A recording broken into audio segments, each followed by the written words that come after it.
یہ جو قربانی کا مسئلہ ہے، اس کے بارے میں ایک زمانے میں تو بہت منکرین حدیث کی طرف سے اس کے خلاف بڑی جو ہے ایک مہم چلی تھی کہ ختم کیا جائے اس کو، یہ خام خواہ جو ہے خرچ ہوتا ہے بہت بڑا اور ضائع ہوتا ہے گوشت، اتنے بڑے پیمانے پر گوشت ہوتا ہے کھایا نہیں جاتا۔ اچھا ایک زمانے میں فریج بھی نہیں تھے، یہ بھی نہیں کہ آپ محفوظ کر دیں، گوشت ضائع بھی ہو سکتا تھا، اور بھی چیزیں جو ہے وہ گوشت کی وہ صحیح طور سے استعمال نہیں ہوتی تھی۔ تو اس کے اوپر بڑا پروپیگنڈا منکرین حدیث کا رہا کہ یہ جو ہے قربانی صرف حج کے موقع پر ہے۔ میں اس کی نفی کے لیے آج آپ کو بتا رہا ہوں کہ سورہ حج کے اندر جو 2 رکوع ہیں، ایک چوتھا ایک پانچواں، چوتھے رکوع میں بھی قربانی کا ذکر ہے، پانچویں میں بھی قربانی کا ذکر ہے۔ یہ ایک دم جو ہے ایک جگہ پر جو 2 طرح کی قربانیوں کا ذکر ہو رہا ہے، یہ کیوں ہو رہا ہے؟ چوتھے رکوع میں وہ مناسک حج کے ساتھ اس کا ذکر ہے، وہاں جو فرمایا گیا لِيَشْهَدُوا مَنَافِعَ لَهُمْ وَيَذْكُرُوا اسْمَ اللَّهِ عَلَىٰ مَا رَزَقَهُم مِّن بَهِيمَةِ الْأَنْعَامِ فِي أَيَّامٍ مَّعْلُومَاتٍ عَلَىٰ مَا رَزَقَهُم مِّن بَهِيمَةِ الْأَنْعَامِ فَكُلُوا مِنْهَا وَأَطْعِمُوا الْبَائِسَ الْفَقِيرَ۔ وہاں پہ قربانیاں دو، پھر اللہ کا نام لو، ان جانوروں پر جو اللہ نے تمہیں عطا کیے ہیں ان جو معین دنوں کے اندر دو، فی ایام معلومات، اور پھر اس میں سے خود بھی کھاؤ، اور جو ہے جو جیسے صدقہ کا گوشت ہوتا ہے وہ نہیں ہے، وہ قربانی کا گوشت ہے، اس میں سے آپ خود بھی کھائیں اور غرباء کو کھلائیں، غریبوں کو دیں، مساکین کو دیں۔ تو یہ پورا حکم آ چکا ہے چوتھے رکوع کے اندر۔ پانچواں رکوع پورا کا پورا جو ہے وہ عید الاضحیٰ پر ہے میرے نزدیک۔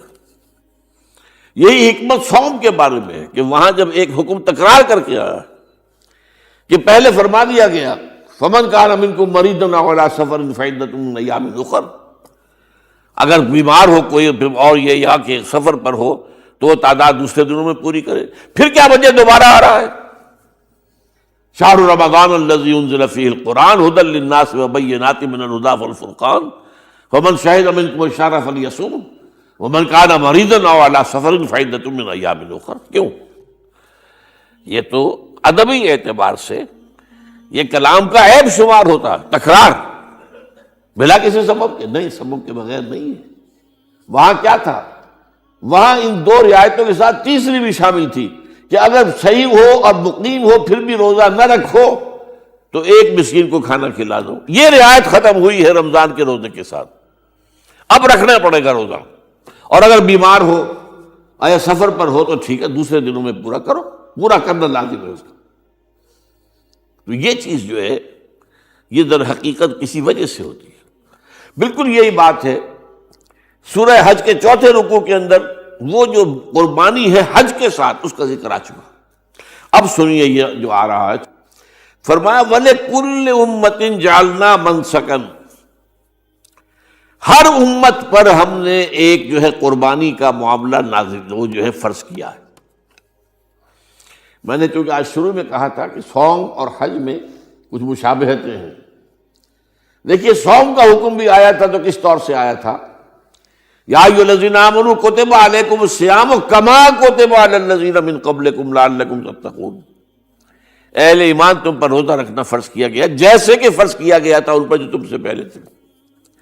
یہاں پر اسی حوالے سے بات ہو رہی ہے کہ مسلمانوں یہ قربانی صرف تم پر فرض نہیں کی جا رہی، یہ تو ہر امت پر، ہر نبی ہر رسول کی امت۔ وَلِكُلِّ أُمَّةٍ جَعَلْنَا مَنْسَكًا لِيَذْكُرُوا اسْمَ اللَّهِ عَلَيْهَا، تاکہ وہ نام لیں اللہ کا، عَلَىٰ مَا رَزَقَهُم مِّن بَهِیمَةِ الْأَنْعَامِ، جو کچھ اللہ تعالیٰ نے انہیں رزق دیا ہے، یہ چوپائے جو ہیں حیوانات قسم کے، ان پر اللہ کا نام لے کر چھری پھیری جائے، اللہ کے نام سے ان کو ذبح کیا جائے۔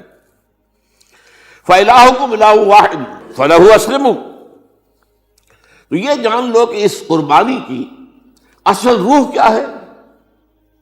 وہ یہ ہے کہ اللہ تمہارا ایک الہ ہے، اسی کے سامنے تمہیں سر جھکانا ہے۔ یہ روح تقوی اگر نہیں ہوگی تو یہ قربانی بے معنی ہو جائے گی۔ نماز و روزہ و قربانی و حج یہ سب باقی ہیں، تو باقی نہیں ہے۔ جب اللہ تعالیٰ کے ساتھ تعلق نہیں ہے تو یہ ساری چیزیں ریچولز بن جائیں گی۔ اب یہ بھی ہوتا ہے 20-25 ہزار کے بکرے جو ہیں وہ لوگ لیتے ہیں، پھر ان کو گھماتے ہیں پھراتے ہیں، ان کے اوپر ریشمی چادریں چڑھاتے ہیں، ان کو جو ہے وہ مہندی لگا کر. بہرحال وہ چیزیں جو ہے یہ اظہار اس طرح کا یہ تو پسندیدہ نہیں ہے. تو یہ تو لوگوں کو دکھانے کی بات ہے اور اپنے پیسے کی جو ہے اپنی دولت کے اظہار کا ایک ذریعہ ہے.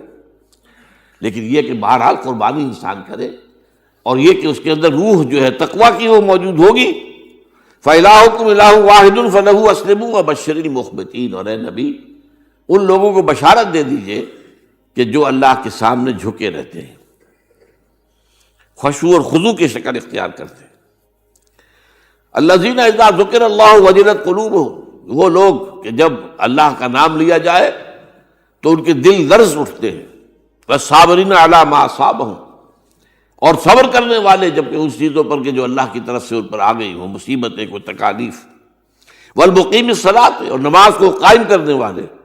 ومما رزقناہم ينفقون، اور جو کچھ ہم نے انہیں دیا ہے اس میں سے خرچ کرنے والے. یہ ایک نظام ہے پورا کا پورا جو اس آیت میں بیان کر دیا گیا. اس کا ایک جز جو ہے وہ یہ بھی ہے وَلِكُلِّ أُمَّةٍ جَعَلْنَا مَنْسَكًا. یہ قربانی کا معاملہ جو ہے یہ بھی ہم نے ہر امت کے اوپر فرض کیا، ہر امت جو ہے اس کے اوپر لازم کیا گیا، اور اے مسلمانوں آج تم پر بھی لازم کیا جا رہا ہے. وَالْبُدْنَ جَعَلْنَاهَا لَكُم مِّن شَعَائِرِ اللَّهِ، اور یہ جو قربانی کے اونٹ ہیں، یہ خاص طور پر چونکہ عرب میں تو اونٹ کی قربانی ہوتی تھی، دوسرے جانور تو وہاں کم ہوتے ہیں، اور بہرحال ان کی قیمتی متاع بھی اونٹ ہے. وَالْبُدْنَ جَعَلْنَاهَا لَكُم مِّن شَعَائِرِ اللَّهِ، یہ اللہ تعالیٰ کے شاعر میں سے. یہ اونٹ جو ہے یہ قربانی کا اونٹ ہے، یہ مکے لے جایا جا رہا ہے، یا یہ بکرے اور یہ مینڈے جو ہیں یہ قربانی کے ہیں، یہ وہاں جا رہے ہیں. تو یہ بھی گویا کہ ایک طرح سے اللہ کی نشانیاں بن جاتی ہیں. ان کے حوالے سے اللہ تعالیٰ کا ایک تصور اور اللہ تعالیٰ کے ساتھ ایک ذہنی رشتہ قائم ہوتا ہے. لیکن فیہا خیر، تمہارے لیے اس میں خیر ہے، بھلائی ہے. چنانچہ جب وہ جاتے تھے حج کے لیے تو جو بھی ان کے ساتھ دودھ دینے والا جانور ہے، قربانی کی نیت ہے لیکن دودھ جو ہے اس کا استعمال کر سکتے ہیں درمیان میں، اور بھی کوئی اگر ان کی کوئی چیزوں سے فائدہ اٹھانا ہو. لکم فیہا خیر. فاذکروا اسم اللہ علیہا، تو اب ان کا اللہ کا نام لو اس کے اوپر. صواف، صفیں باندھ کر وہ اونٹ کھڑے ہوتے ہیں اور ان کو نحر کیا جاتا ہے. آپ کو معلوم ہے ذبح نہیں ہوتا اونٹ، اتنا بڑا جانور ہے، گردن کتنی موٹی ہے، اس کا ذبح کرنا بڑا مشکل ہے. نہر کہتے ہیں اس کو.